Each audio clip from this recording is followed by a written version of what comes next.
a ver en la clase de infección urinaria infecciosa. Que a diferencia de las infecciones urinarias en adultos, bueno, en los niños es mucho más importante tratarlos, ya que estos niños pueden tener secuelas, ¿no? Y posteriormente pueden ser muy graves, cicatrices, insuficiencia renal y faena. Por eso es muy importante en los estudios pediátricos también tratar las infecciones urinarias. ¿Podríamos una billetera sobre ello? Muy gusto, billetera. Identificar las diferentes manifestaciones de infección urinaria, porque digamos que la infección urinaria es diferente, porque tenemos, a diferencia de los adultos también, tenemos varias etiquetarias, ¿no es cierto? No es igual un niño de menos de un mes, un niño de un lactante, un escolar, un adolescente, son muy diferentes, ¿no? Y pues el enfoque es distinto. Hay que saber interpretar los exámenes, cómo y cuándo solicitarlos, cómo interpretarlos, en quién se aplica uno, si se aplica otro. Y tenemos que determinar. La próxima vez antes de llegar temprano, no interrumpir, porque aquí solo tenemos una puerta, ¿no? Cuando tenemos dos puertas, ya no importa, pero acá se va a entrar. Muy bien, ¿qué tenemos que saber? ¿Qué es la infección urinaria? Primero tenemos que saber que nuestro tracto urinario generalmente es estéril, no hay ningún tipo de germen, ¿no? A no ser que solamente sea la uretra, porque en la uretra sí hay cierta colonización de ciertas flora bacteriana propia de cada individuo, ¿no es cierto? Entonces, ¿qué es la infección urinaria? Es el crecimiento de microorganismos en la vía urinaria, ¿no es cierto? Los uropatógenos colonizan, invaden y se multiplican dentro del epitelio. Okay. Se puede generalmente por vía ascendente, tras colonización de gérmenes intestinales,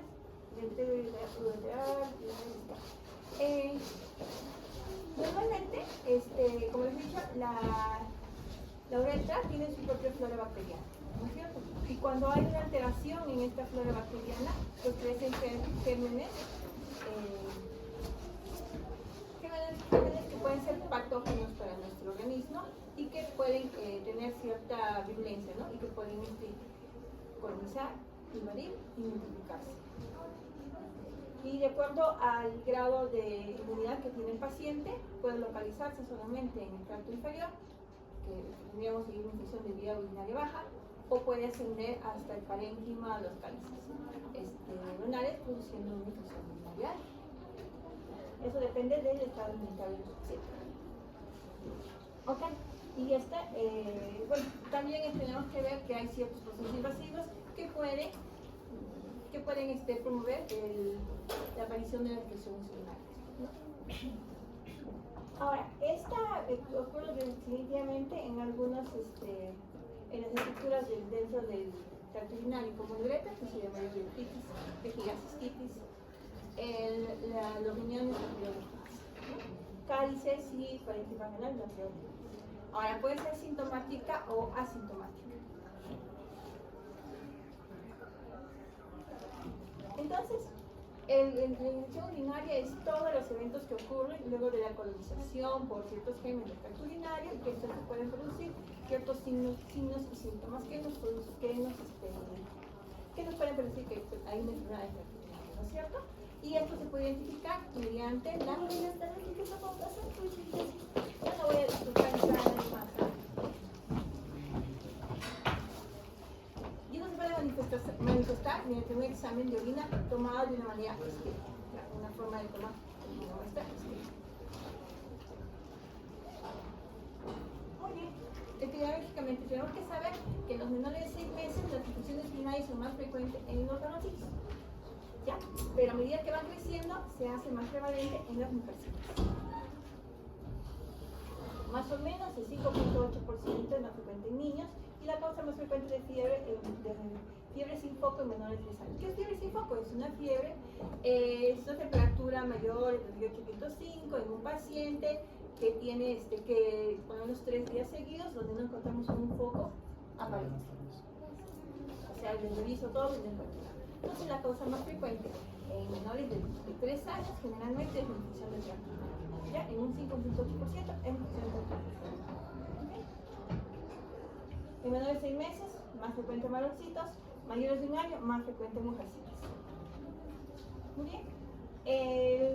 La infectotomía es mucho más frecuente en menores de 2 meses. Menores de 2 meses generalmente los niños hacen pielonefritis y que ellos no se llaman pielonefritis, se llama sepsis, ¿no? Sepsis urinaria. Porque los niños no tienen su estado inmunitario maduro, por lo tanto no localizan enfermedad. Lo que hacen es sepsis, que se disemina en todo el organismo. Por lo tanto, cuando veamos el cuadro clínico, vamos a ver que el cuadro es no es un cuadro muy florido, es un cuadro muy variable y nos podemos confundir incluso en el diagnóstico, ¿no? Muy bien. En un porcentaje, dicen muy desdeñable, es el evento centinela de neuropatía macromotiva social. Entre 18 y 38% de pacientes entre 2 infieles y comodito febril que presentan un reflujo vesicoureter. ¿Ya? ¿Qué sucede?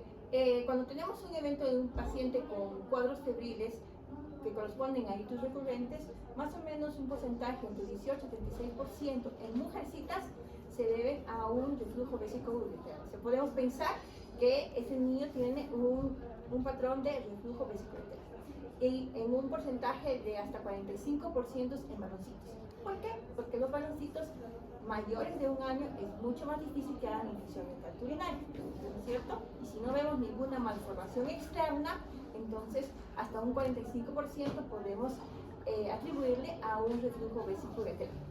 ¿Ya? Eso es más o menos el valor. Ok, es más frecuente en la raza blanca, es una cosa más triste que la raza negra. Muy bien.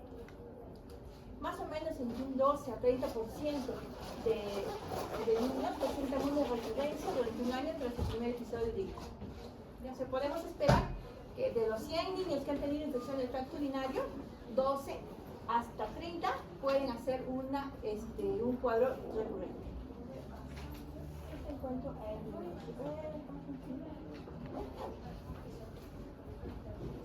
muy bien. De estos, el 20% pueden desarrollar afectación cicatrizal parenquimal. Y eso es justamente lo que queremos evitar. Y ese es el motivo por el cual tenemos que dar un diagnóstico oportuno y un tratamiento adecuado para evitar las cicatrices renales. Porque una vez que haya cicatriz significa que se han muerto varias unidades formales.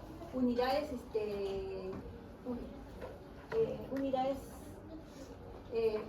del introducción, que es el glomero. Se han muerto muchos glomérulos y por lo tanto ya no va a haber función de esa parte, ¿no es cierto? Unidades funcionales del glomero. Por lo tanto, tenemos que evitar las cicatrices renales. Que es diferente en un adulto. En un adulto no es así, es infección urinaria cuantas veces quedan y no dejan tantas cicatrices como en un paciente pediátrico. ¿Y por qué más? Porque el niño todavía se está formando. Porque el niño recién está terminando de formar sus rinocitos, de formar sus glomérulos, no nacemos con los glomérulos completos, ¿no? O totalmente desarrollados. Entonces, por eso es importante el tratamiento adecuado y evitar las consecuencias. Muy bien, ¿cómo clasificamos? De acuerdo al lugar, ictus baja, vejiga, ureter, y pielonefritis, parénquima, cálices, uretis. De acuerdo al episodio, la primera infección, recurrencia, recaída. De acuerdo a los síntomas, bacteriuria sintomática y la sintomática. Y complicaciones, la ictus no complicada, que es la más frecuente, y la ictus complicada o la ictus atípica.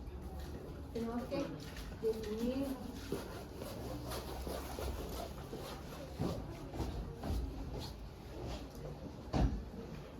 de acuerdo al sitio, fácil.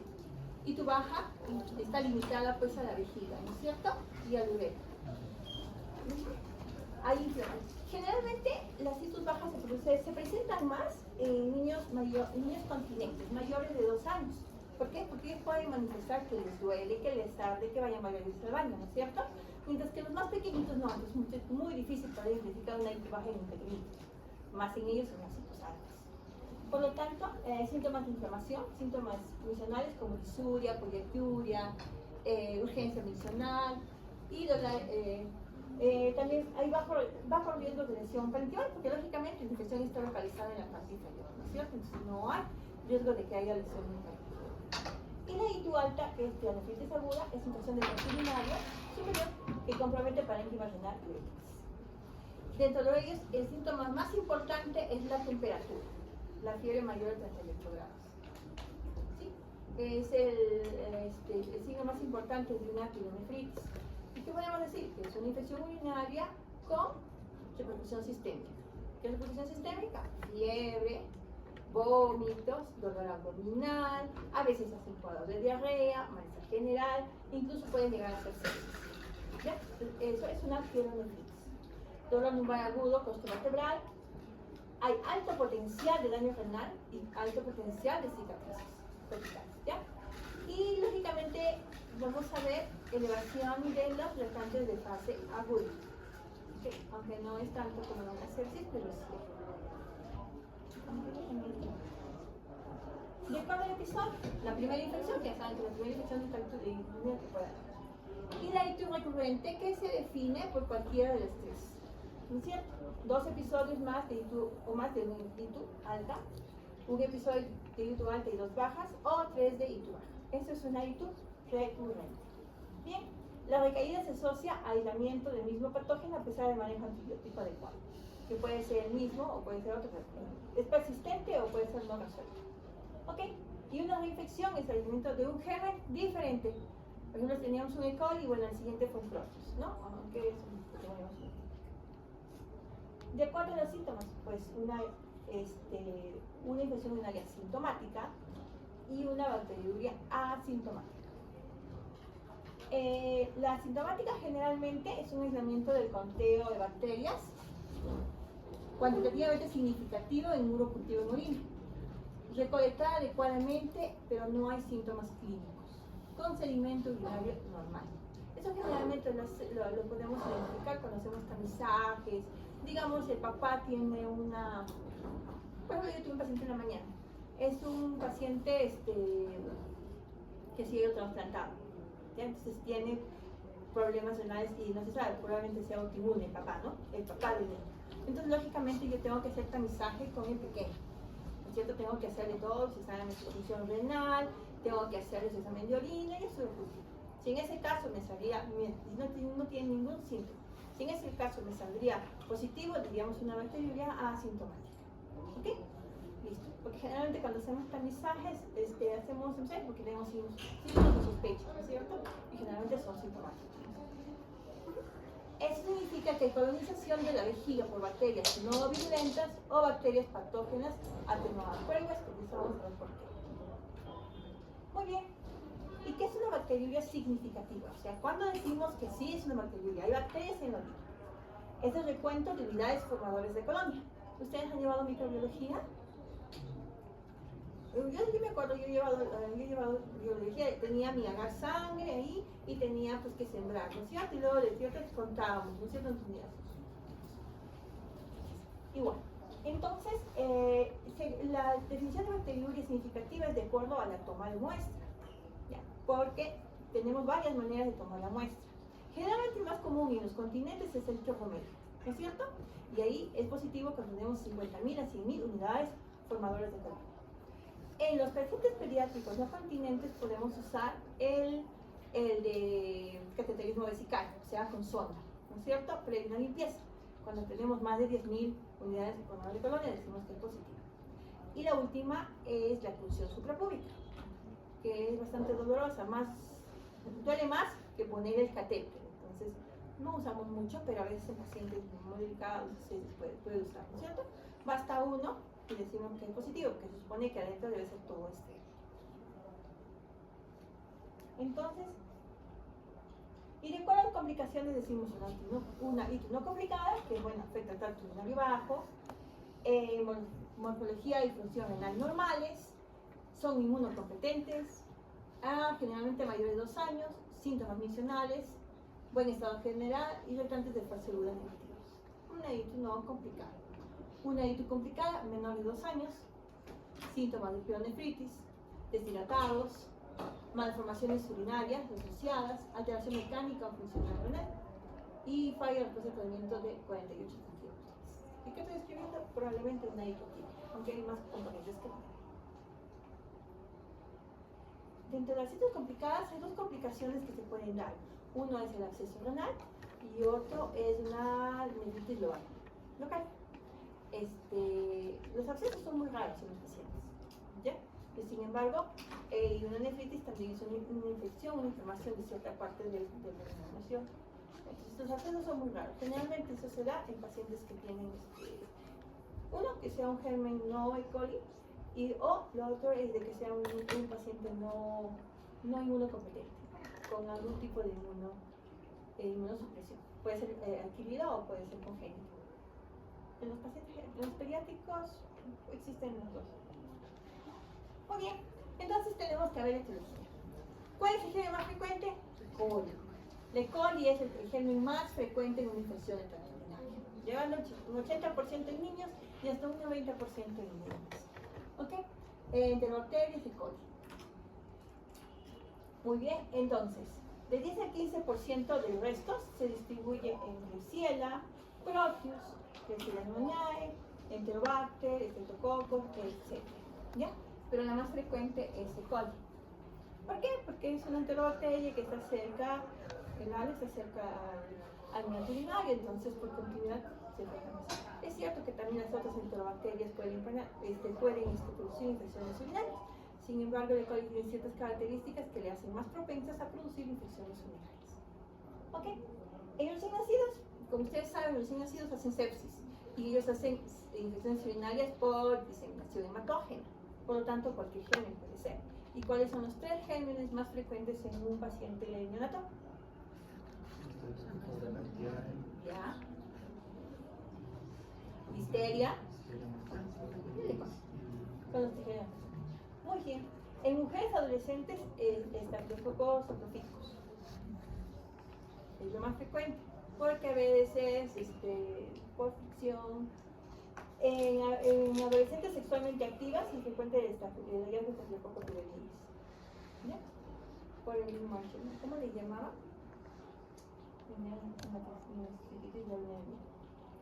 En lactantes menores de 3 meses y niños con enfermedades neurológicas, el Enterococcus y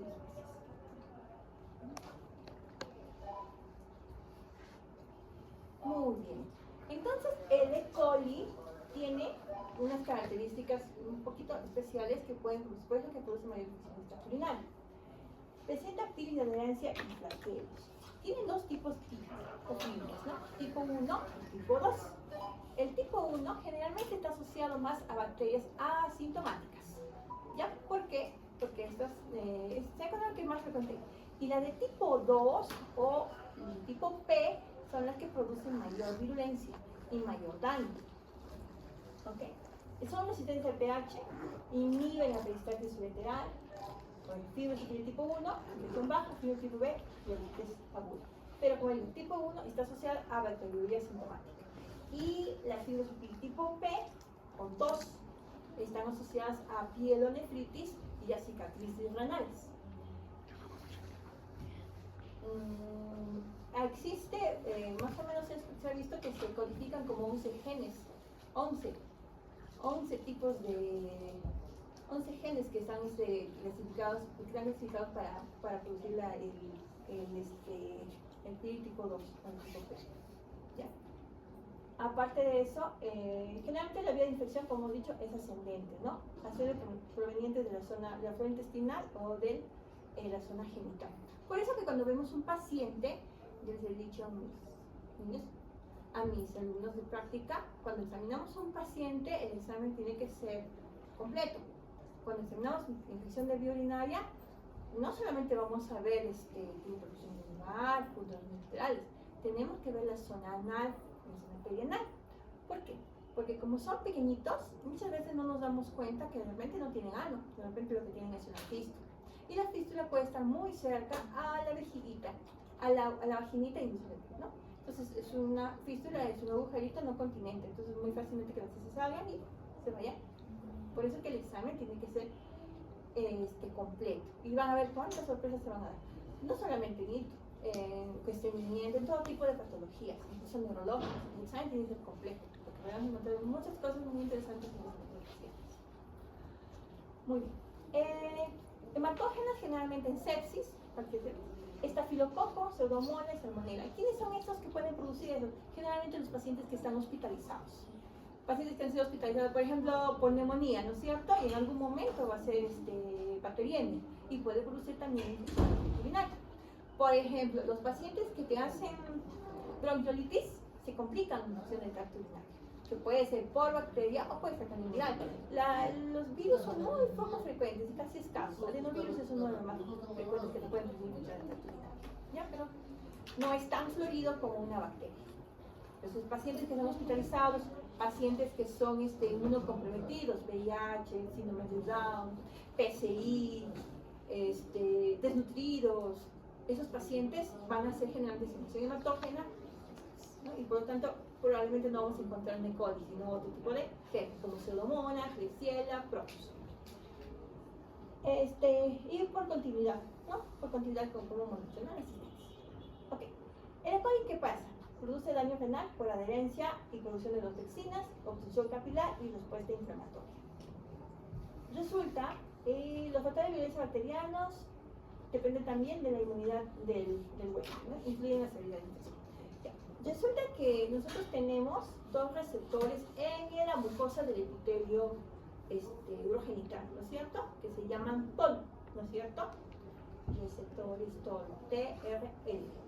Estos de aquí son como 11 que se han clasificado, de los cuales el 2, el 3, el 4 y el 11 son los más importantes.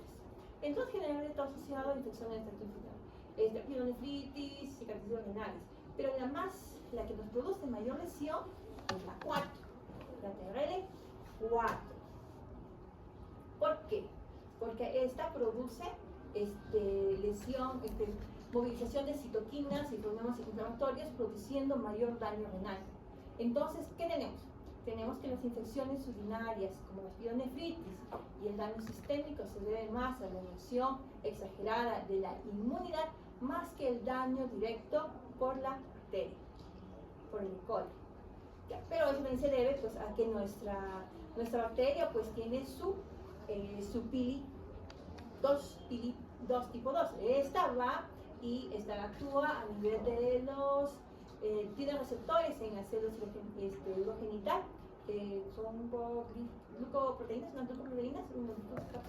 que se unen ¿no? Y también en los receptores TOL4. Y estos producen, pues, desencadenan una serie de fenómenos inflamatorios, produciendo mayor daño y mayor cicatrices renales. Está asociado a la presencia de cicatrices renales. ¿Okay? Y son generalmente los más pequeños. También existe la interleucina 8, que tiene que ver con la movilización de como actividad, ¿no es cierto? La movilización de los neutrófilos, de las capilares a los túbulos, ¿no es cierto? A los túbulos renales.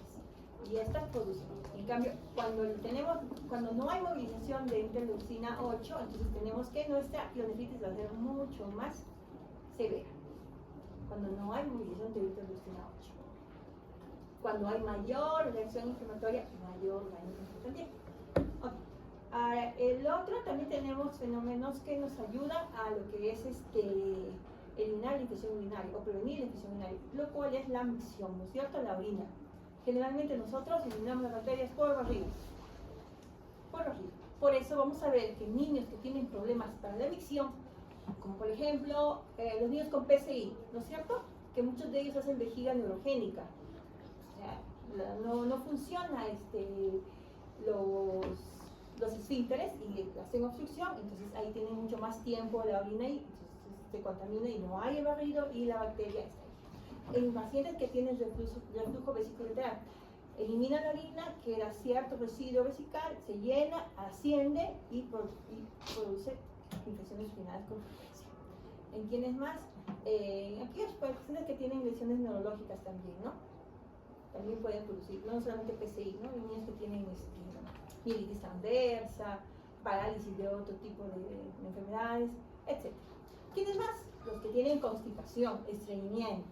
¿Por qué? Por el fenómeno mecánico, pues.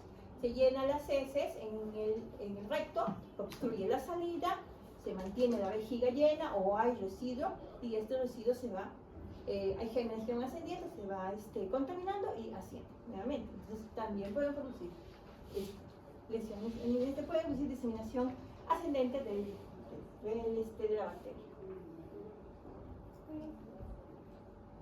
Entonces, en conclusión, si tenemos un paciente que donde la pielonefritis no necesariamente es el daño directo de la bacteria lo que produce el daño, sino nuestra reacción inmunológica. ¿Ya? Debido al TLR4, activado por el IRI2 de la. Muy bien. ¿Y cuáles son los factores de riesgo?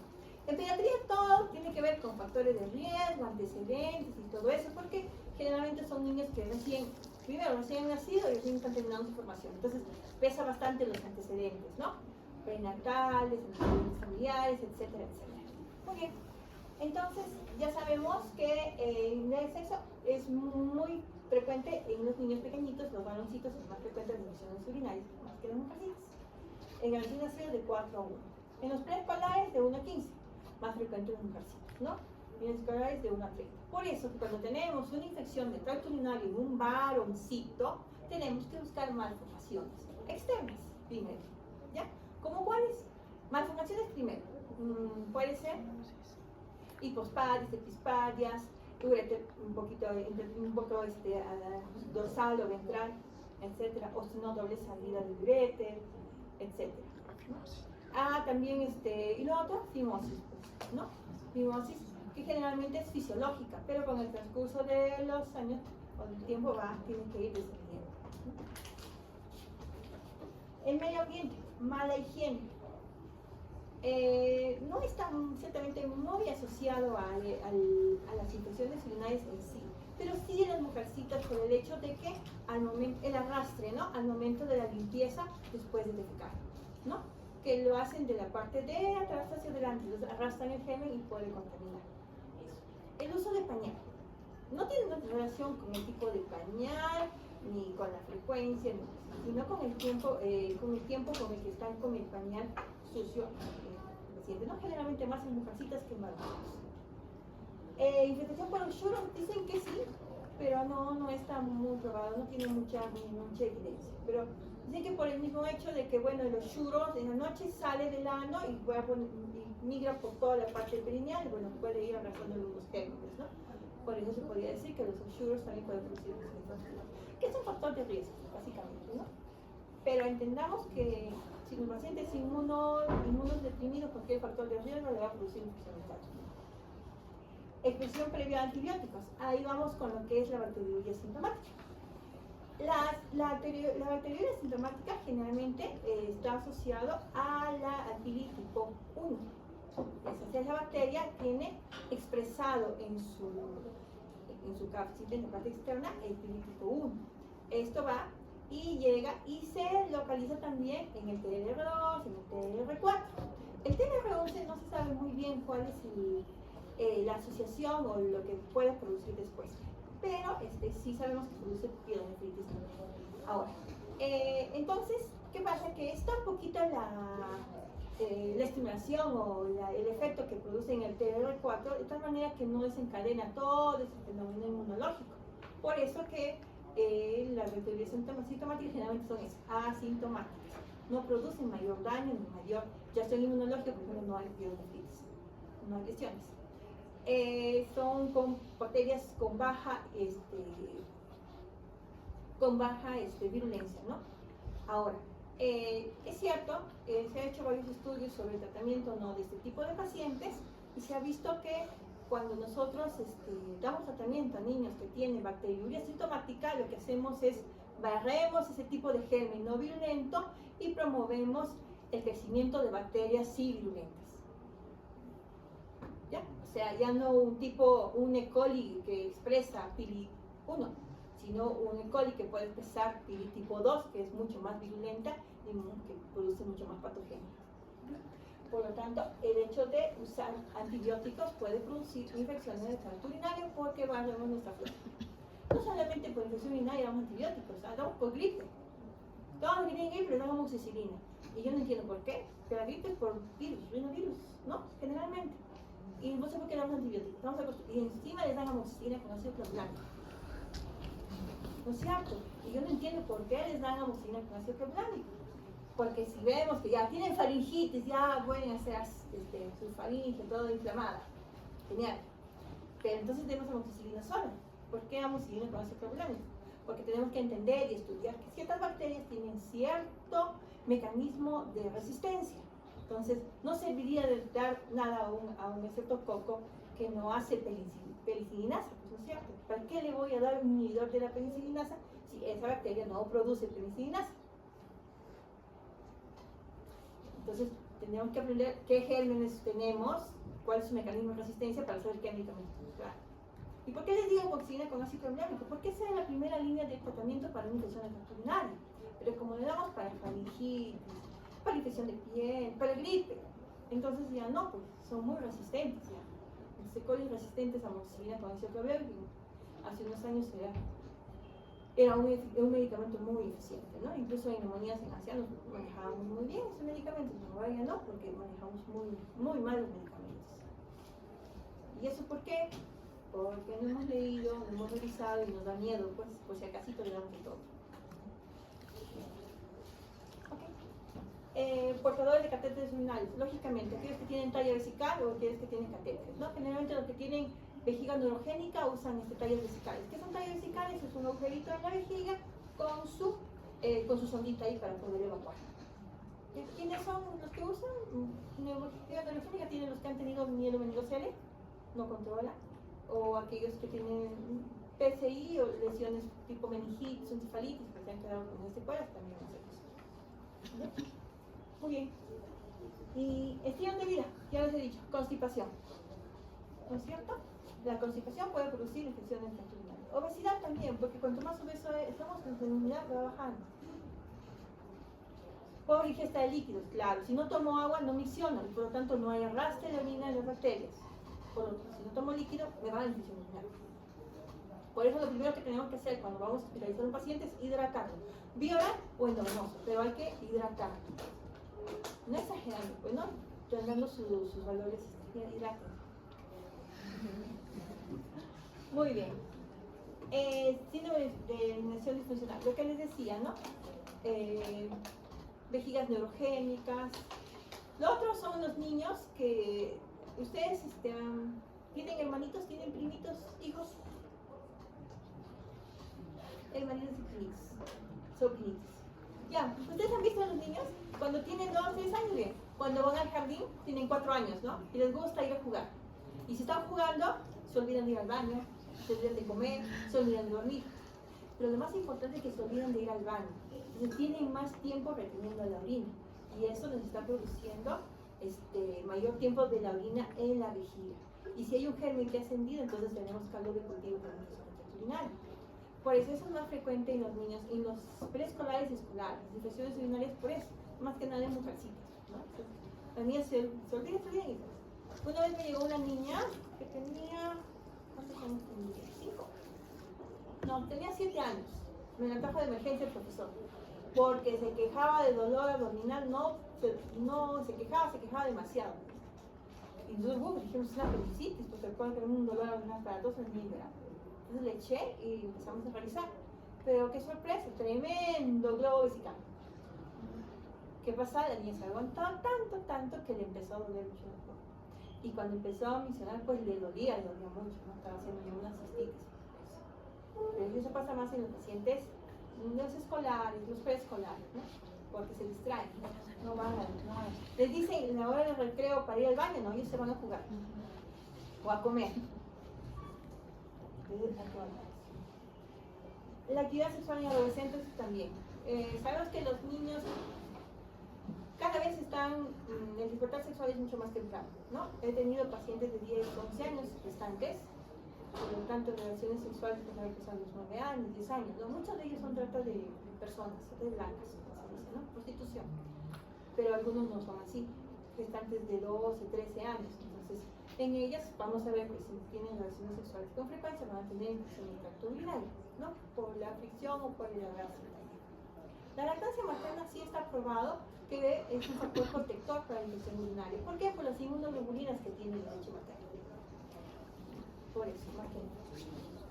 La fimosis,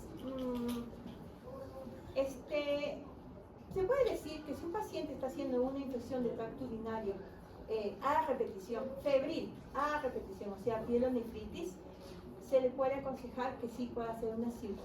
Pero si no es así, no tanto, porque podemos esperar hasta los 4 años incluso que pueda venir. O que podemos hacer la retracción de manera farmacológica, ¿no? Porque no siempre hay que operar. ¿Ustedes han visto cómo operar? Ya le han hecho cirugía a uno, ¿no? Cortan y le bajan todo y después se le bajan. Y después yo he hecho los controles. El tirar de grande está ahí arriba, ¿no? Ya no tiene percusión que lo empuja, ¿no?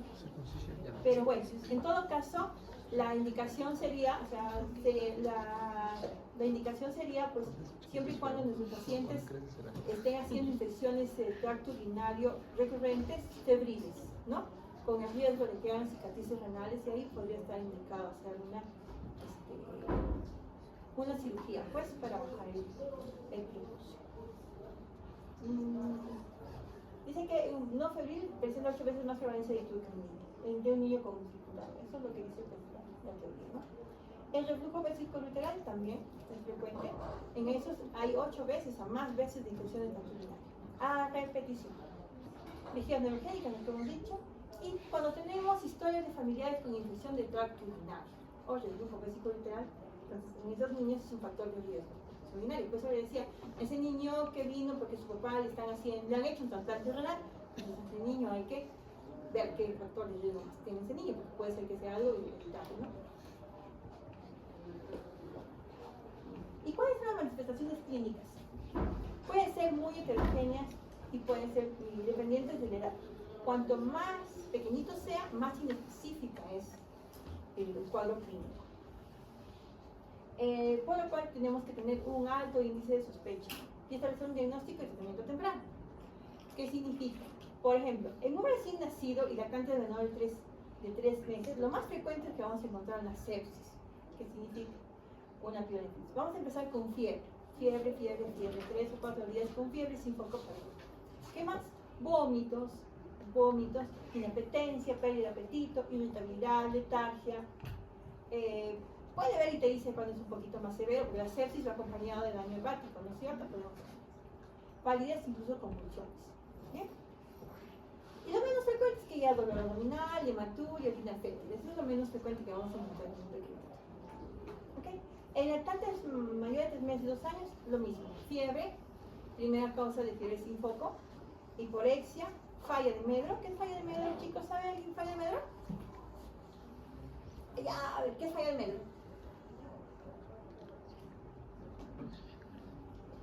¿Alguien sabe qué es falla de Medro?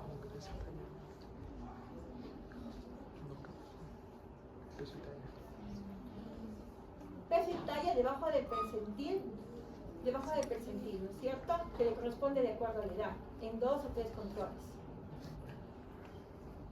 Lo que quiere decir que mi niño no está creciendo, porque no está creciendo, ya estamos 2, 3, 4 controles y no está creciendo. Entonces eso puede ser producido por una infección de tracto urinario. Cuando traigan a sus pacientitos, ustedes los vean y la mamá les diga, ¿sabe qué, doctora? Estoy pasando porque no está ganando peso, porque no está ganando bien. Entonces, y si no tiene nada ya revisado, podrían sospechar que tenga una infección del tracto urinario. Le hacemos examen de orina o incluso un cultivo. Dolor lumbar, letargia, irritabilidad, síntomas urinarios es poco frecuente. En preescolares y escolares, ahí sí vamos a encontrar síntomas urinarios. Y ahí sí vamos a encontrar puño y percusión lumbar, puntos laterales, disuria, poliacuria, es mucho más. ¿Ya? Porque generalmente se manifiesta con mayor, es más florido el cuadro de una ITU baja, ¿no es cierto? Pero también puede haber una ITU alta, ya con fiebre, vómitos, todo eso. Muy bien.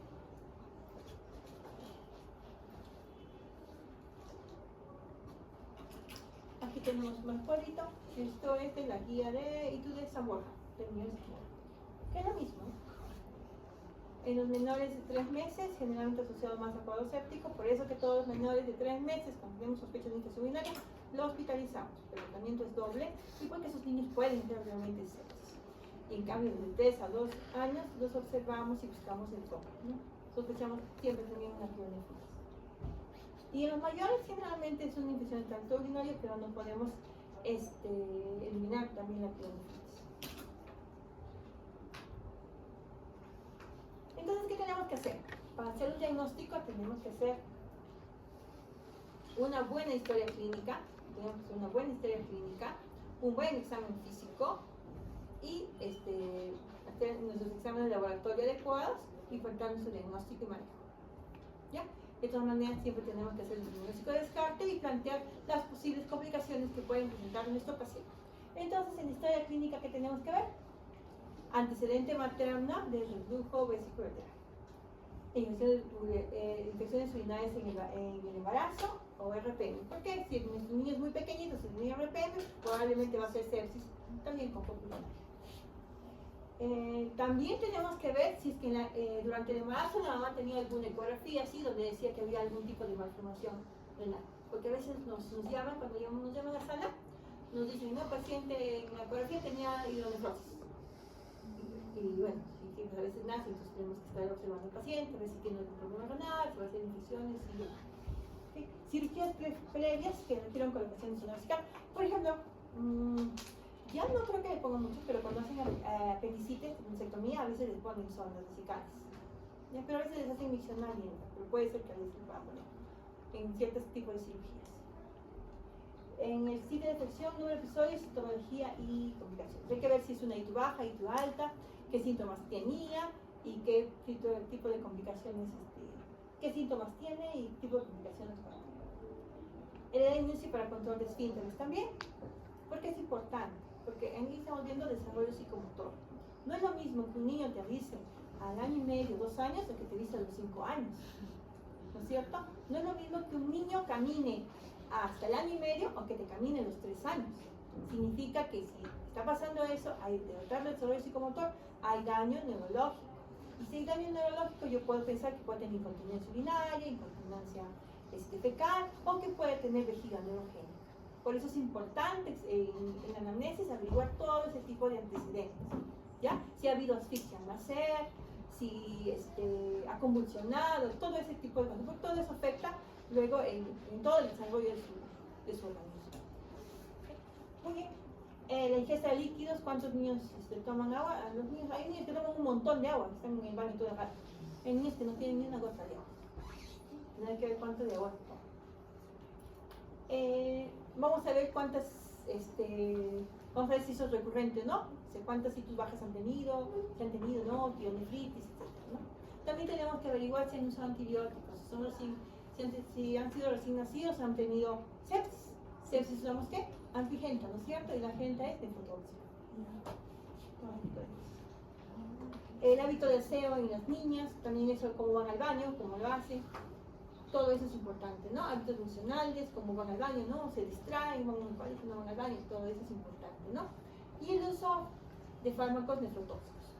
Furosemida, monoglucosa, vancomicina, AINES. ¿Ustedes sabían que los AINES pueden producir fallo renal? Por supuesto, que es nefritis. Ajá.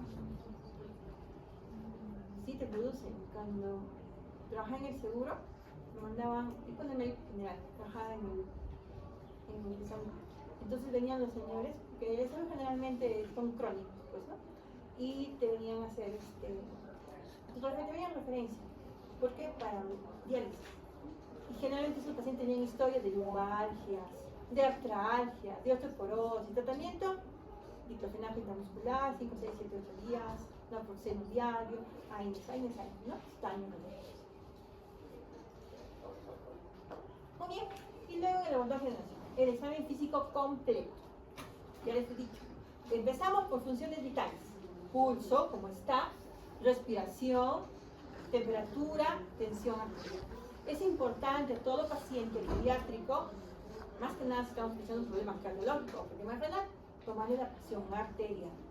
¿Ok? Y que nosotros tenemos que plantear según nuestras tablas, porque no es igual un niño con 90-60 y si tiene 3 años haciendo hipertensión arterial, pero un adulto es normal. Por eso tenemos nosotros nuestras tablas, de acuerdo a los grupos de edad. Para todo tenemos tablas, no es igual el PAM de un neonato prematuro 20, para un adulto es 20 está en shock, ¿no es cierto? Como un niño grande es un shock. El primer día, segundo día, tercer día es muy diferente. El pulso. Lógicamente, si el paciente está deshidratado, ¿qué vamos a tener? Taquicardia. Y si está haciendo fiebre, ¿qué vamos a tener? Taquicardia. Entonces es importante el pulso. En los pacientes de 9 a 3 meses, una taquicardia que todavía no está haciendo fiebre es un signo de sepsis, hay que tener cuidado. ¿Ya?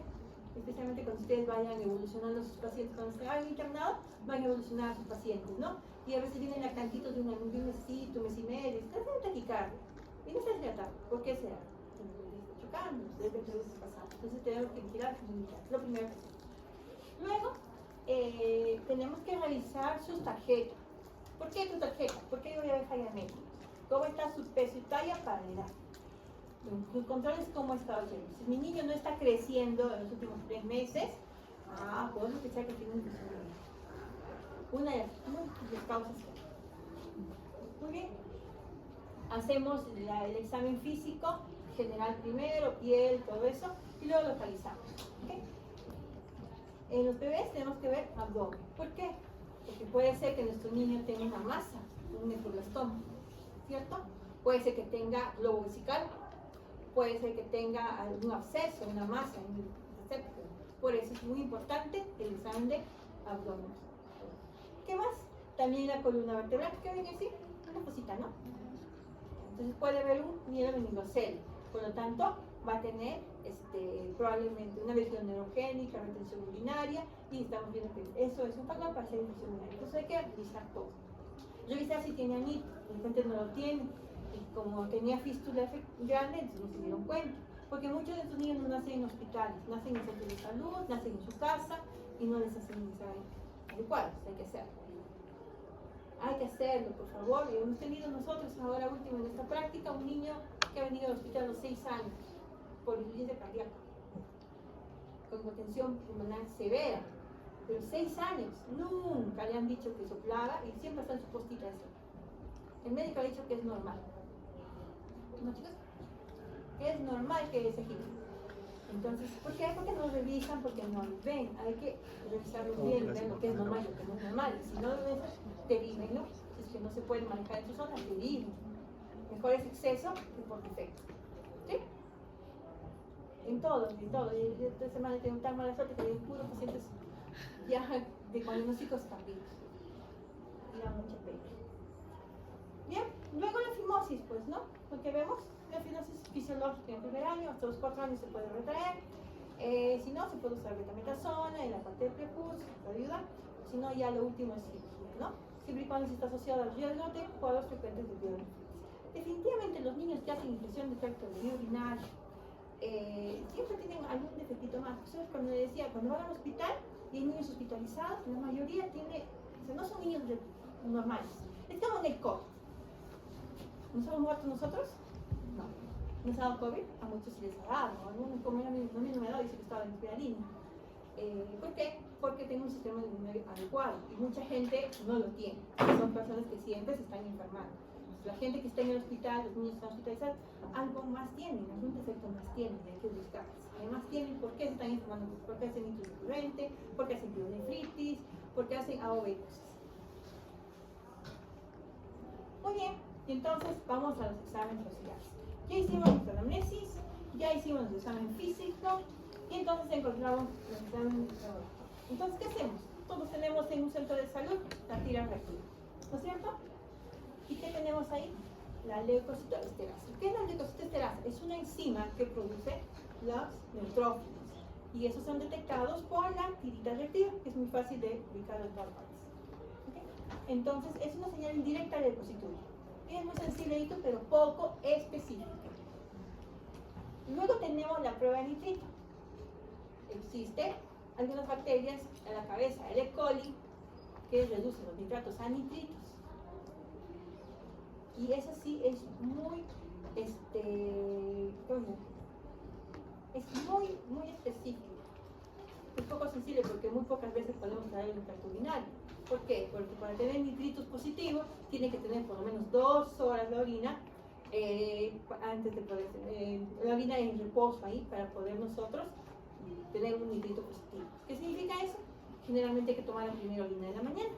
Que toda la noche ha dormido, la vejita está llena de orina, entonces la primera orina vamos a necesitar un nitrito positivo. Eso generalmente, ¿no? Otros daños pueden considerar muy inespecíficos, el pH alcalino. Cuando hay pH alcalino sugiere flojos. Y la presencia de proteinuria o hemoglobinuria. Por veces hay orina, pero es muy poco. Entonces, ¿qué tenemos aquí? Estereasa o leucocitos y nitritos positivos. ¿Okay? En sedimento urinario, leucocituria dice que puede ser 5 o más con muestra no centrifugada o 10 a más cuando la muestra está centrifugada. Escogen su orina, 5 mililitros, lo ponen en la centrífuga y de ahí leen el sedimento urinario. Puede estar ausente en muestras no procesadas a tiempo. 30 minutos tenemos que procesar una muestra de orina. Después de eso todo se muere. Es igual que en ADS. Los leucocitos se mueren y ya no encontramos. ¿Ya? Porque no va a venir, vienen las señoras con su dedito y su orina. Pero como han hecho la cola y todo, y empezó 2 horas recién su orina. Ya no me sirve esa muestra. ¿Ok? Cuando hay muestras insuficientes, cuando la densidad urinaria es muy baja. Muy bien, entonces tenemos en la tira reactiva. Si tenemos nitritos positivos y estereasa leucocitária positiva, tenemos una sensibilidad de 80 a 90%, especificidad de 60 a 98%. ¿Por qué más que nada falta? Entonces, ¿qué hacemos? Iniciamos tratamiento, porque probablemente sí es un tratamiento.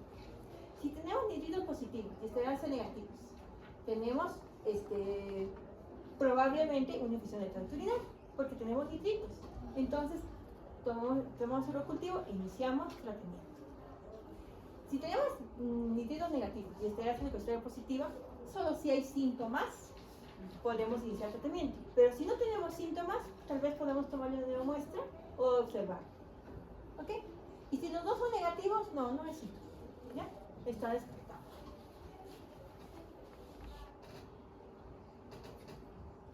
Lo mismo. ¿Y cuándo tenemos estereasas leucocitarias falsos positivos? En enfermedad de Kawasaki, por ejemplo, en apendicitis también por inflamación local, en una gastroenteritis también por inflamación local, litiasis renal, y cuando hay fiebre también, ¿no? Porque hay quimiotaxis, se mueve. ¿Okay? ¿Y cuándo tenemos falsos negativos? Cuando hemos demorado mucho en tomar la muestra, ¿ya? Cuando la densidad es muy baja también. Cuando hay neutropenia, cuando la densidad es muy baja significa que la orina está muy líquida. Nitritos. ¿Cuándo tenemos falsos negativos? Cuando tenemos la orina menos de 4 horas en la vejiga. Significa que no ha habido tiempo para que la bacteria pueda producir nitritos. Tienen falsos negativos. Okay. Y bueno, y lo demás. Mira, esto es lo mismo. Okay. Lo ideal es que cada vez que iniciamos un tratamiento de infección de vía urinaria en un paciente de menos de 2 años, tomemos tiempo y debería ser así en todo tipo de infección urinaria. Solamente que como ustedes van a estar en atención primaria, bien difícil que haga cultivos en sus centros, ¿no? En el hospital caben a la jugo, ustedes hacen cultivo. Y nunca sale positivo, pero en los centros de salud es mucho más difícil. Pero sería lo ideal mandar a hacer un cultivo, porque nosotros iniciamos tratamiento empírico y después de ahí tenemos que dar el tratamiento ya definitivo con nuestro cultivo. Okay, en menor de 3 meses con sospecha de ITU o fiebre roja es obligatorio hacerlo, ¿ya? Cuando iniciamos tratamiento para sepsis en un menor de 3 meses, siempre hacemos cultivos, copro, uro, siempre le pedimos y hemos. Los 3 cultivos salimos a hacer. En mayores de 3 meses con una ITU alta, tenemos que hacer urocultivo. En niños con sospecha de enfermedad bacteriana sistémica, una enfermedad bacteriana seria. O sea, por ejemplo, ayer en la noche me vino un niño, tenía 2 años, 3 meses tenía, 2 años 4 meses. Me dio junto con una chica, los dos llegaron convulsionando. La chiquilla tenía 6, creo, y no sé, yo pensé que no había empezado. Y llegó de poquito convulsionando, un niño que estaba convulsionando. Y la única historia que tenía la señora es que tenía fiebre. Cuando llegó tenía 40 temperaturas. Y llegó convulsionando. Ya, hizo una convulsión febril compleja, porque convulsionó ahí, luego convulsionó en el centro y estaba haciendo fasciculación en la pierna. ¿No es cierto? Y yo no había trastorno muscular. Y buscar, no tenía diarrea, no tenía nada. Entonces probablemente está haciendo una infección bacteriana seria y por eso estaba convulsionando, ¿no? Probablemente, porque ¿cuál sería el foco de la fiebre? Con más de 40 de temperatura no voy a pensar que sea viral, probablemente sea bacteriana. Entonces en ese paciente sí está indicado hacer todos los exámenes y pedir también cultivos, que puede ser pulmonar, puede ser una encefalitis, puede ser una anemia, cualquier cosa puede ser. ¿Ya? Entonces en esos pacientes vamos a pedir puro cultivo. Infecciones en tracto urinario recurrentes, sí, en eso sí tenemos que pedir cultivos. ¿Ya? Y bueno, y los niños de la clínica no se relacionan con el examen de orina, por ejemplo, mi niño tiene la clínica de una infección del tracto urinario, pero me está todo negativo, o sea, su orina, entonces hay que hacerle cultivo.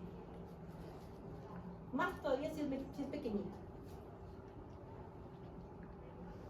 Y como les he dicho, el urocultivo positivo constituye el estándar de oro, igual estándar para una infección del tracto urinario.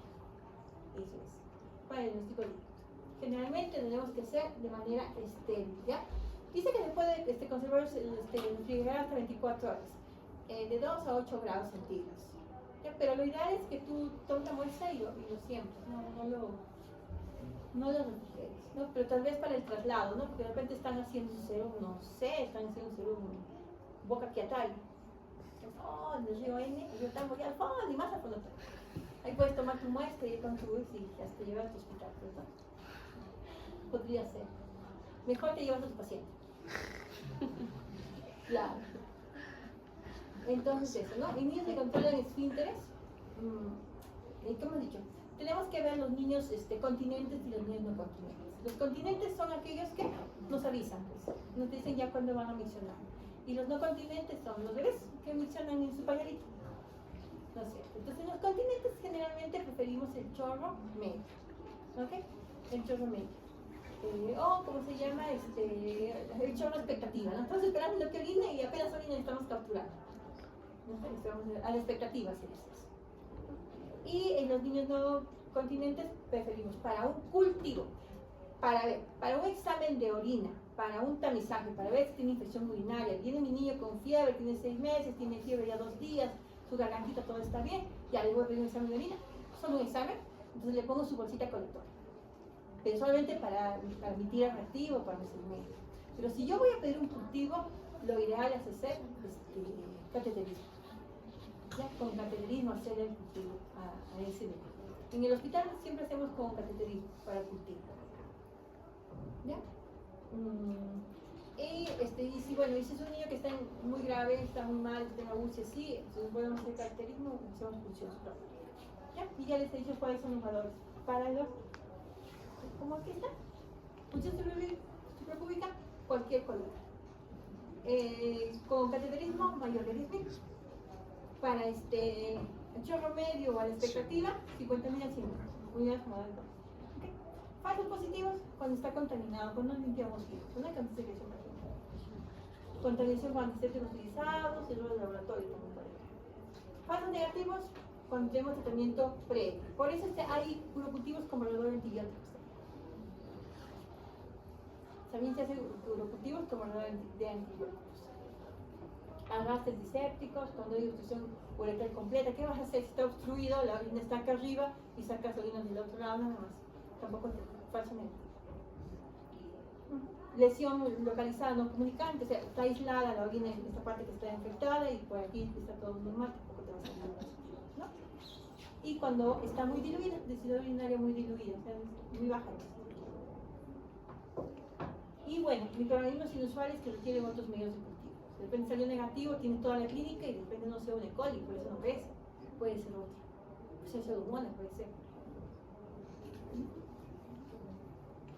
Muy bien. Como les decía, bolsa adhesiva, cateterismo vesical.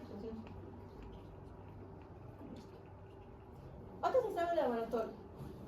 Sí se pueden hacer otros exámenes de laboratorio, pero generalmente pacientes que vamos a hospitalizar y pacientes que estamos viendo que tienen una pielonefritis aguda o que podemos sospechar que incluso pueda tener una complicación, ¿no? ¿Y qué bien podemos hacer?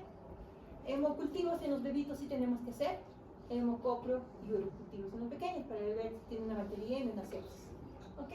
Hemograma también, y el hemograma sí lo vamos a leer de acuerdo a la tablita por edades, ¿ok? Que no es lo mismo un recién nacido, ¿cuántos tiene? Hasta 30.000 tiene un recién nacido. Eso no se olvida, ustedes han llevado pediatría 1, hasta 30.000. Un niñito de 5 años puede ser hasta 15.000, puede ser normal. Pero mayor de eso ya es, porque un adulto tiene 10.000, ¿no es cierto? Y a un niño de 3 años 12.000 se está contando, ¿no? Digo, eso puede ser normal en ese momento. Siempre y cuando no haya variación de la fórmula, ¿no? No tengamos abastonados, no tengamos resultados aumentados, etc. En velocidad de sedimentación mayor de 10, proteína C reactiva mayor de 20 y procalcitonina mayor de 0.5. Valoramos creatinina cuando nuestro paciente está muy afectado. Si está haciendo sepsis de una pielonefritis muy mal, entonces tenemos que ver si está haciendo fallas renales. Y para eso necesitamos urea, creatinina. Interleucina en orina, interleucina 6 en orina, podríamos hacer. Pero también podemos hacer cierto tipo de exámenes con imágenes, que es lo último que se está usando ahora. No sé si han leído, hay una guía, la guía española de infección de tracto urinario, lo último, son 308 hojas. Pero está bien bonita, yo recomiendo que la lean. Y ahí recomienda el uso de imágenes también para el diagnóstico de infección de tracto urinario. Lógicamente que hay indicaciones, no al primero que encuentre le vas a hacer, ¿no? Menores de 3 meses sí hay que hacer. ¿Por qué? Porque no puede ser una infección urinaria de la nada y que tiene una malformación congénita. De repente tiene un solo riñón, de repente tiene absceso, no sé, eso hay que hacerlo. Muy bien, entonces, ¿para qué hacemos la ecografía?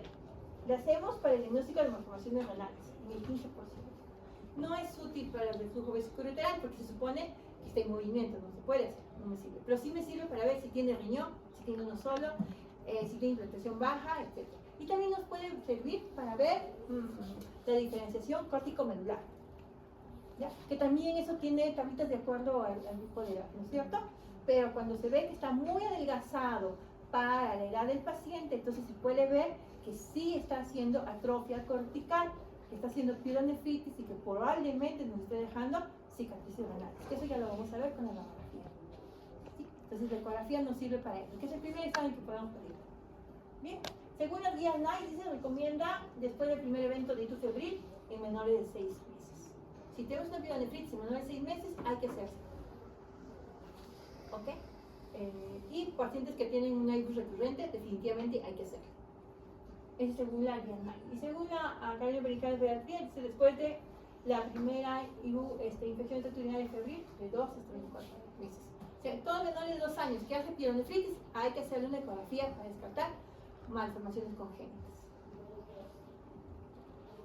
Dice que durante la ecografía de la fase aguda se puede ver reflujo, es un poco difícil hacer.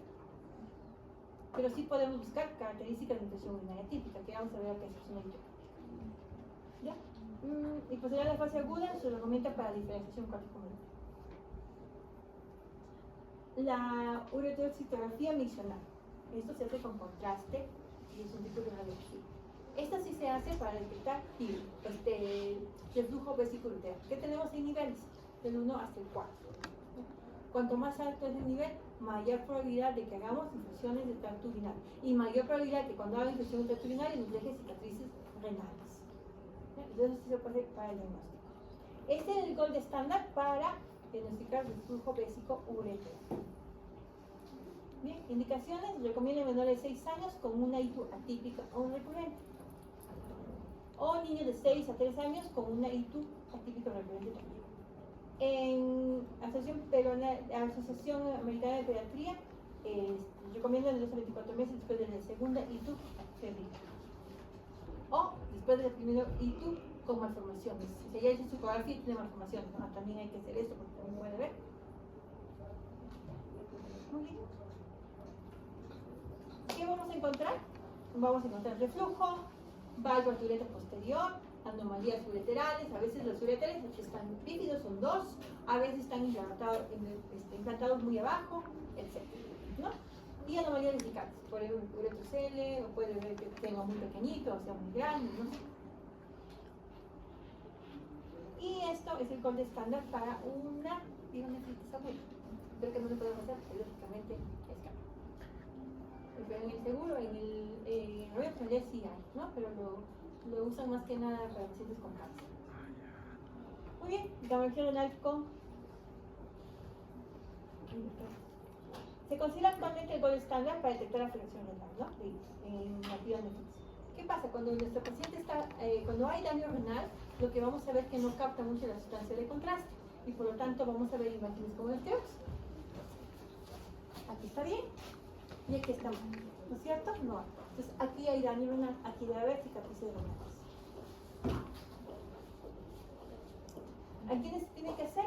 Niños de 4 o 6 meses después de una infección de tracto urinario recurrente. ¿Para qué? Para ver el daño renal. Cuando tenemos una pielonefritis aguda, vamos a ver que se capta muy pobremente la sustancia de contraste. Por eso vemos que no hay buena perfusión de la corteza renal y por lo tanto lo vamos a ver así todo pálido. Por lo que significa que varias nefronas del riñoncito no están funcionando adecuadamente.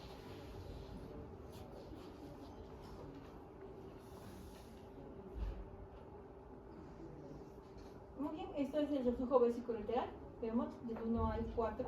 Más o menos nos interesa el del 3 al 4 porque ahí podemos usar profilaxis urinaria, que está muy discutido.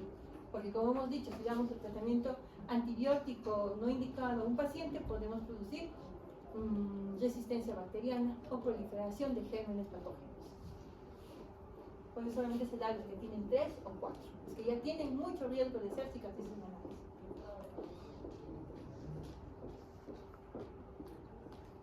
Aquí está el examen con la tomografía, cómo, cuándo y dónde se hace.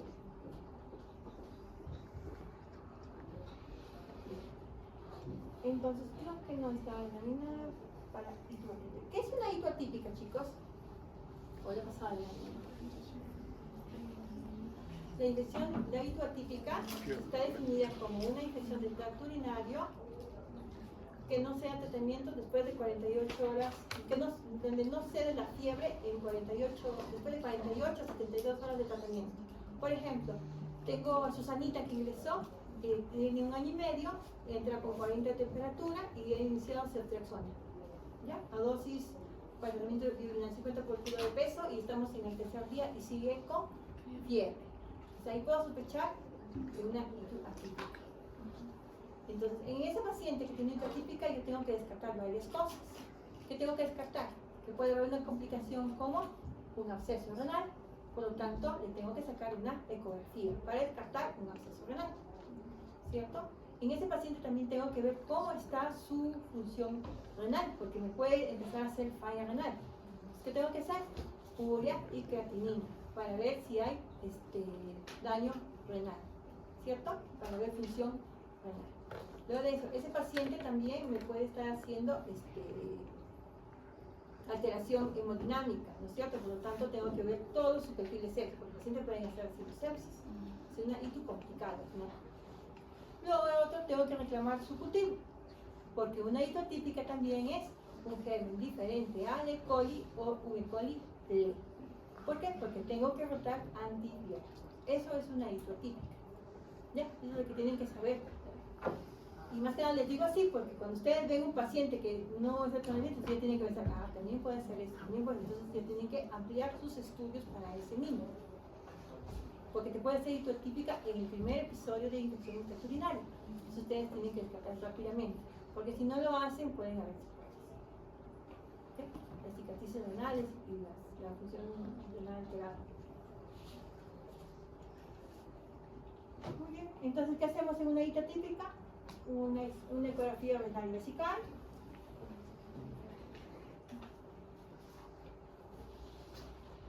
Puede ser una uretoscopía misional, podríamos hacer. Estamos pensando qué está haciendo ahí. Una ecografía, tomografía, etc. A veces podemos llegar a estar haciendo tomografía porque sigue siendo fiebre y no sale nada. Podemos pensar que está haciendo un absceso, puede ser red y una ecografía no te va a ver, no lo está diciendo. Muy bien. Entonces, ¿qué hacemos? Tenemos una hito febril, o sea, una infección urinaria alta. Generalmente una hito febril se refiere a una pielonefritis, una infección urinaria alta. ¿Qué hacemos? En cuanto a imágenes, ¿no? Tenemos que hacer una ecografía de vías urinarias altas. ¿Normal? Si está normal y tiene una IQ alta, diagnóstico incierto, pueden hacer una tomografía. Si está agudo, normal, Y si está normal, hay que hacer una cistografía miccional. Si tienes una ITU baja, no tienes mayor estudio, solamente das tratamiento. Si la ecografía salió anormal y tienes una clínica de una ITU alta, haces lo mismo, ¿no? Sospechas, das tratamiento, y si sigue, no hay mejora, una gamografía para ver si hay secuelas, lesiones, cicatrices o alguna cosa. Y si es anormal, buscas otro tipo de patologías, ¿no? Como dije, puede haber hipertensión dilatada, pielonefritis, litiasis, tuberculosis también puede haber, de todo puede haber en una. Pero esa es la secuencia de cómo debemos manejar nuestros diagnósticos por imágenes. Muy bien, y el tratamiento que tenemos que instalar. Primero tenemos que eliminar el germen, ¿no es cierto? Y la prevención de las complicaciones. Una de ellas son las urosepsis. El alivio de los síntomas, definitivamente, la fiebre, la disuria, etc. Y la prevención de recurrencias y complicaciones, como cuáles: hipertensión arterial y cicatrices renales. Bien, y lo primero que tenemos que saber es que el inicio temprano del tratamiento disminuye la incidencia de sufrir cicatrices renales. Por eso es importante dar el diagnóstico, el tratamiento adecuado en un menor de 2 años. Muy importante, porque estos niños tienen mayor probabilidad de ser cicatrices renales. Y las cicatrices renales significa que ya no funciona esa parte de su riñoncito, y que si sigue haciendo más cicatrices renales se va a quedar sin riñón y va a tener falla renal crónica, y de repente va a entrar diálisis, etcétera, etcétera. Por eso tenemos que hacer el tratamiento rápido y tempranamente en todos los niños menores de 2 años. ¿Ya? Definitivamente los más grandecitos también, ¿no? Pero la probabilidad de que tengan cicatrices es menor respecto a los niños más pequeños. El tracto urinario está libre de germes de septo y uretra. Por lo tanto, es importante no usar los antibióticos porque altera el equilibrio.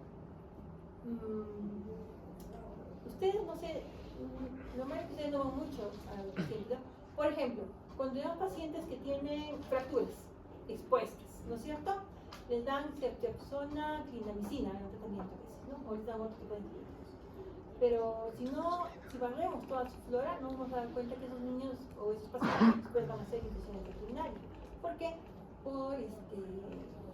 Por colonización, por otros gérmenes.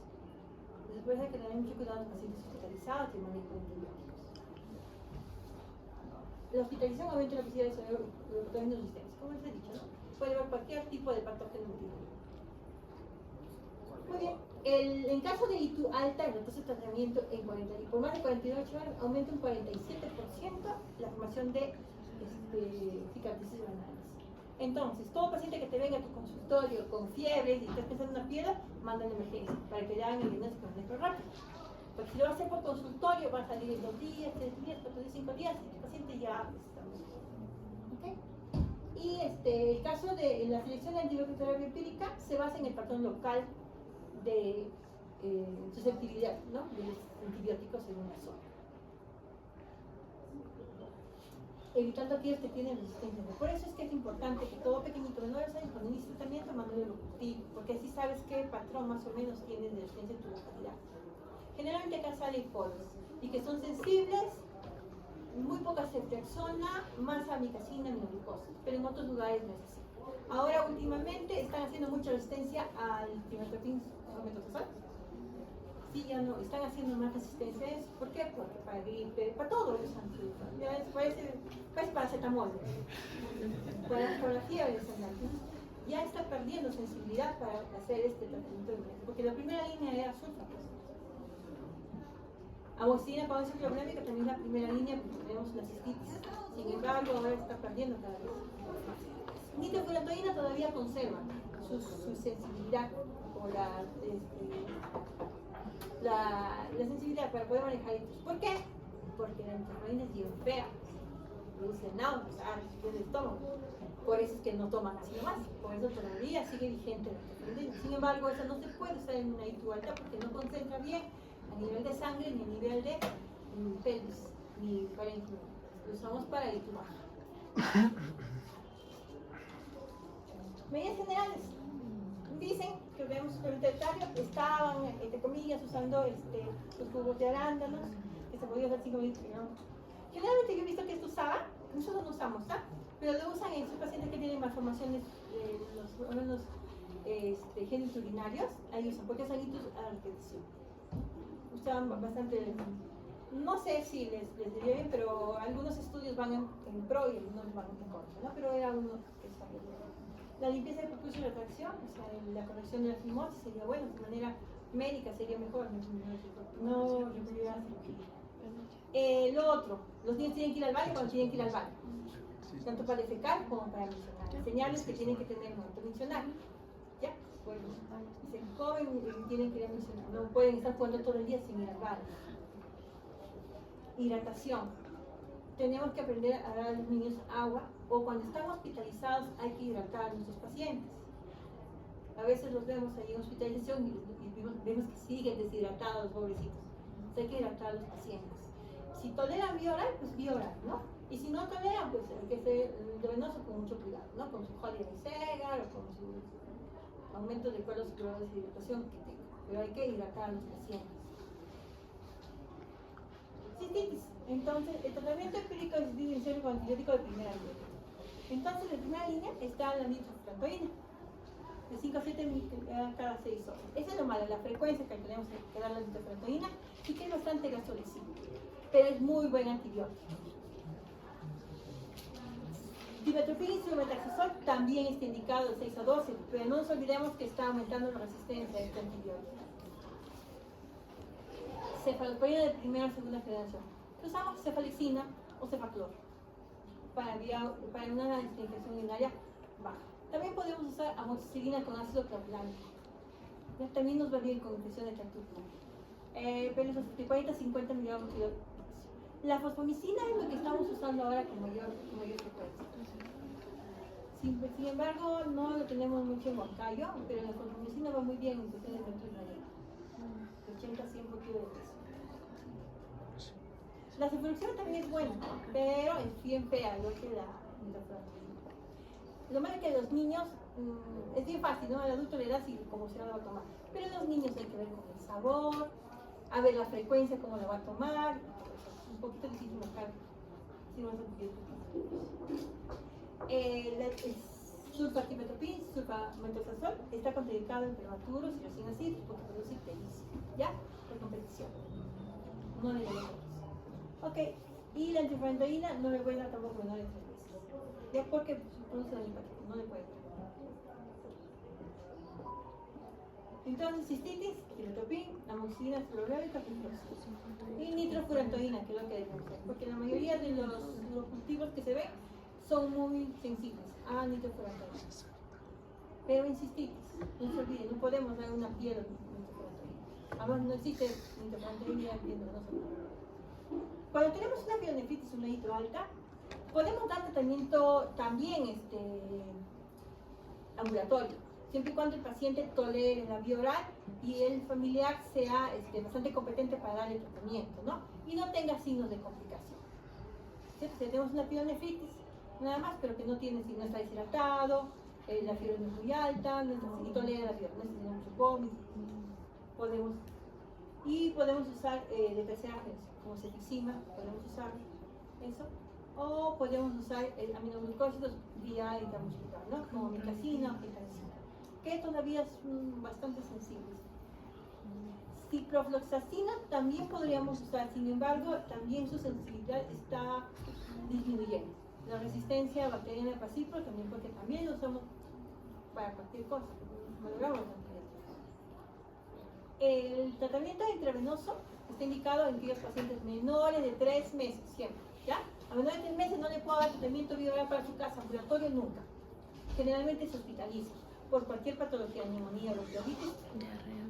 Se tiene que manejo hospitalario, porque son pequeñitos, porque no tienen buen sistema inmunitario y se pueden complicar, pueden haber sepsis, pueden ser abscesos, entonces no puedes darle tratamiento ambulatorio. Y si un menor de 3 meses, tratamiento doble, como una sepsis, ampigenta, ampimica. ¿No? Podemos manejar bien. O también podemos usar cefalosporina de tercera generación para pacientes hospitalizados, ceftriaxona.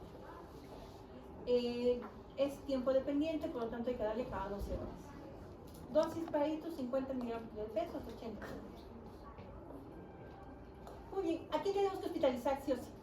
Y aquí tenemos que dar antibiótico parenteral. Menores de 3 meses, como les dije, mal estado general séptico. El niño que les dije yo que estaba convulsionando, que yo no sé por qué, puede ser una infección urinaria, puede ser una encefalitis, una meningitis. Inmunosupresión. Y niños con VIH, que tenemos cada vez más frecuentes, niños con deficiencia de inmunoglobulina G, Andy George, cualquier tipo de inmunosupresión. ¿Ya? ¿Quiénes son inmunosupresos? También los desnutridos, los síndromes de Down, algunos otros síndromes. También los niños con PCI, ¿no? Es un poco difícil manejarlos. Vómitos y deshidratación. Definitivamente yo no voy a dar de alta con jarabito a un niño que está vomitando. Tengo que hospitalizar. Aquellos que están deshidratados tampoco, porque tengo que hidratarlos para hospitalizar. Los que tienen reflujo vesicoureteral y son de alto grado, ya tienen historia de eso, también hospitalizamos. Aquellos que tienen sospecha de hidroatípica, como les dije yo, fiebre mayor de 48 horas, a pesar que le he dado tratamiento, tengo que hospitalizar. Muy bien. Como les dije, de menores de 3 meses, tratamiento doble. Esa es una teoría que podemos hacer. ¿Y tu alta? Se aproxima, resistencia, amigacina, gentamicina, sulfaxona.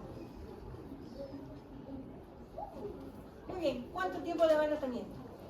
En ITU alta de 7 a 10 días, pero una ITU alta no complicada. ¿Ya? Para prevenir daño renal. En ITU bajas puede ser de 3 a 5 días nada más, no hay problema. Y si tiene curso severo y comorbilidad, hasta 14 días. ¿Tienes PCI, por ejemplo, o su parafimosis, o alguna alteración genital, ¿no? ¿Cómo evalúa la respuesta al tratamiento? Cuando ya no tiene fiebre en las 48 horas. Significa que está yendo bien, que no tiene complicaciones. Y que está tolerando la vida, no le está vomitando. Muy bien. Profilaxis, ya les he dicho. No está indicado solamente aquellos que tienen el RBU de severo, generalmente 3 o 4, a ellos sí se les puede dar. Se puede dar contra una cuarta parte de la dosis indicada con sulfa o nitrofurantoína. Pero si es 2, 3, 4 meses, hasta 6 meses puedes dar en profilaxis. Hidrotípica, aquí está. Es una ITU de mala evolución clínica. Significa que está yendo mal. Si tu niño tiene 1 año y 3 meses, tiene infección urinaria, ya tiene 3 días de tratamiento y sigue haciendo fiebre, definitivamente no vas a pensar que tiene neumonía, ¿no? Lo que tienes que pensar es que esa ITU se está complicando. Algo más tiene ese niño. Entonces, falta de respuesta al tratamiento en 48 horas. Por la fiebre. Más abdominal o vesical. Busquemos eso. Aumento de creatinina. Busquemos función renal. Le hago su examen y vemos que tiene 1 o 2, 1.5. Para un pediátrico eso es alto. Infección por germen no coli, no hay coli. Puede ser un ble, prox, klebsiella, pseudomonas, cualquiera. Resistente a tratamientos previos, antecedentes de neutrólogo. Sepsis. Tasa de filtración no disminuida, oliguria. El paciente no está orinando, a pesar que está hidratado, el paciente está haciendo complicaciones de una y ¿okay? Profilaxis medicamentosa se refiere al uso del fármaco para reducir el riesgo de infección. Y hemos dicho, no está comprobada su eficiencia. Hay gran riesgo de colonización de gérmenes multiresistentes. Y generalmente se usa en una sola dosis nocturna, una sola vez. ¿Ya? Y 1/3 o 1/4 parte de la dosis normal. Usamos cefalexina, sulfa o nitrofurantoína para hacer profilaxis. Ahí está todo el poder cefalorraquídeo. Generalmente lo que vamos a hacer es eso. ¿En quién está? 3 y 4 durante un año hasta que se evalúe nuevamente el grado de ¿ya? Y en niños varones con 4 y 5, un año hasta que se evalúe el grado de reflujo vesicular. Muy bien, entonces tenemos un cuadrito. Menores años. Fiebre sin foco, irritabilidad, vómito, letargia, somnolencia, rechazo de la toma, ictericia prolongada, ¡pam! Recogemos orina. Si me viene un niño así, recojo orina. Método de acuerdo a la edad enferma. ¿De cuál era? Diagnóstico no urgente, no continente, sondaje vesical. Diagnóstico urgente, sondaje, lo tenemos que sondar, porque lo veo mal, lo tengo que sondear para entrar como muestra. Y ahí nomás le hago su examen y le mando el cultivo si le sale positivo. No urgente, en no continente, bolsa perinatal, estudio básico de la orina urinalis. Mayor de 2 años, fiebre, dolor urinario, dolor, vómitos, malestar, igualito, pienso una pielo, diagnóstico continente de orina con misión medio, reconocido todo medio. Y le hago el examen de orina. Muy bien. Nitritos, esteraje depositario, tinción grado, sedimento urinario o cultivo. Por favor, si todo me saquito puede pasar. Recoger, gracias. Y como hemos dicho, gram negativo, gram positivo, nitrito y esteraje depositario positivo, y tu prueba de tratamiento. Nitritos de gram, probable iniciar tratamiento, mandar. Nitrito negativos, esteraje depositario positivo, veo clínica, y si tiene clínica, inicia tratamiento, y si no hay clínica, observa. Negativo, no tiene infección intestinal. Muy bien, obtenemos su cultivo por sondaje vesical, si es negativo, de evaluación clínica, veremos por qué también estaba así, ¿no es cierto? Y si es positivo, estoy confirmada y damos tratamiento de acuerdo al cuadro clínico, ¿no? Si es pequeñito, lo hospitalizo, y si es grande y tolera la vía oral, le doy tratamiento ambulatorio, pero lo cito en 2 días para ver cómo está. Ya no es que le doy 7 días, señor, venga, y el tercer día está boqueando. No, siempre a los pacientes pediátricos se les cita a los 2 o el tercer día para evaluar cómo está. ¿Ya? ¿Cuándo mando a neurología? Aquellos pacientes que tienen hipotípica, aquellos que están haciendo litio recurrente, aquellos que tienen falla renal ya, hipertensión arterial. ¿Qué vemos nosotros en atención primaria? Primer episodio, sin recurrencia, con anomalías ya resueltas, de repente tenía fimosis y ya lo operaron y se solucionó. ¿Okay?